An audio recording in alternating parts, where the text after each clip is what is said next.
Let's talk to Ricardo Evangelista. He is from ActivTrades. Very good morning to you, Ricardo. Good morning, Nick.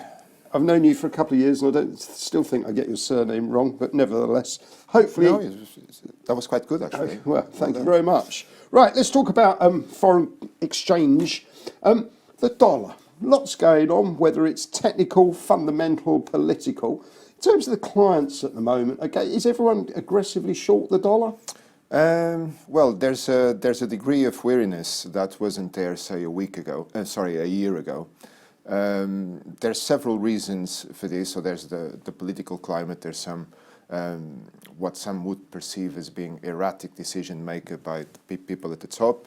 There's also the fiscal issue. So there's been a tax reform, a change in tax law in the US, which some people think may contribute to increase the deficit. And that historically has had an impact on the dollar and has weakened the dollar. There's the commercial war looming in the horizon at the moment with the imposing of tariffs on imports. We've already seen that on steel and aluminium. And I think there's a hint that today or tomorrow we'll hear more about it and the widening of these restrictions on imports targeting mainly China, which will focus on intellectual property, etc. So the long and short of this is that the possibilities of global trading being affected are now higher than they were before, and that is also having an impact on the dollar. We saw that clearly yesterday, where the Fed announced, Jay Powell announced an increase in the interest rate. However, this increase failed to support the dollar and in fact had the opposite effect. Why? Because the tone of the speech wasn't very positive. So many investors had already, who had already factored in this raise, was very much in the cards, were expecting signals that would indicate that this year we could potentially have 4 interest rate rises.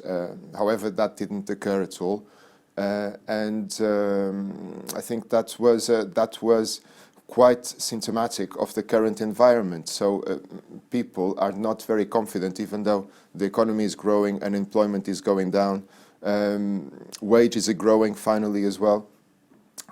People are not confident that the dollar will be a good instrument for them to invest on. Okay, so moving on to the euro, what are your thoughts on the euro?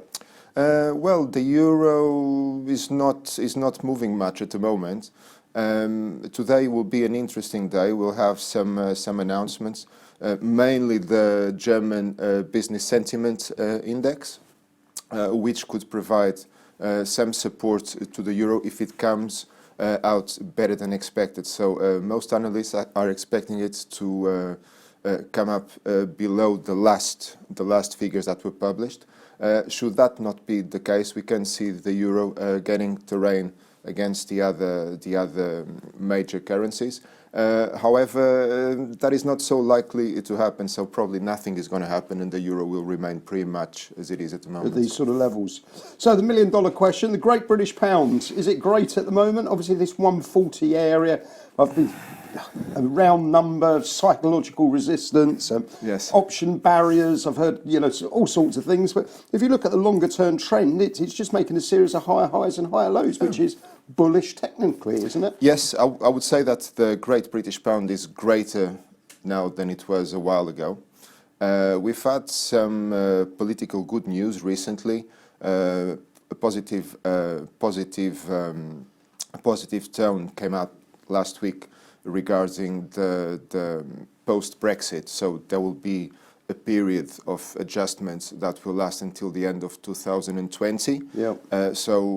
Looks like a hard Brexit. So the cliff hedge sort of Brexit has been avoided for now. Let's see. For now, I like for that. now, there's already some dissent, mainly focusing on fishing rights, even though fishing only represents 0.00 something of the economic output of the UK, but still very voiceful. There's some people have very key. passionate views about the Yes, fishing and industry. don't they? also it's interesting because there are some key seats which are held by Tory MPs in Scotland and in England as well, which pretty much depends on the attitude towards defending fishing rights.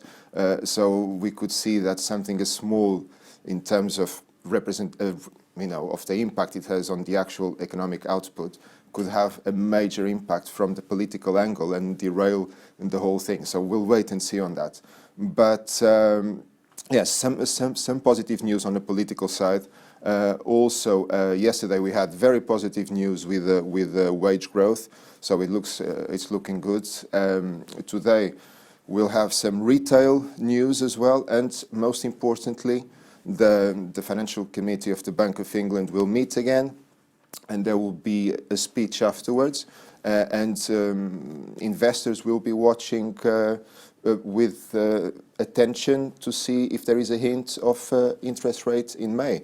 Should that come about, then we'll see that psychological barrier of 140. Onward and upward. Yes, indeed. So final thoughts in terms of the trading community, are they all struggling at the moment? Well, no, actually, we're seeing very good volumes, Right. and I think our peers are also seeing very good volumes. We've had a very good year last year, and the first quarter is good. There is some, I think we touched on this a while back, there is some turbulence because we're having to handle all these changes in regulation with MiFID and ESMA and all of that.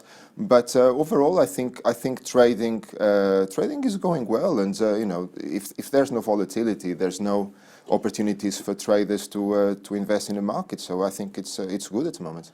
On that note, Ricardo, always lovely to see you. We'll Likewise. see you very soon. Thank you very much.